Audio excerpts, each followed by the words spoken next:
त्रिदलं त्रिगुणाकारं त्रिनेत्रं च त्रियायुधं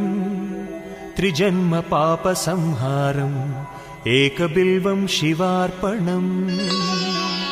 त्रिशाखैः बिल्वपत्रैश्च अच्छिद्रैः कोमलैः शुभैः तव पूजां करिष्यामि एकबिल्वं शिवार्पणम् कोटिकन्या महादानं तिलपर्वतकोटयः काञ्चनं शैलदानेन एकबिल्वं शिवार्पणम् काशीक्षेत्रं निवासं च कालभैरवदर्शनम् प्रयागे माधवं दृष्ट्वा एकबिल्वं शिवार्पणम् इन्दुवारे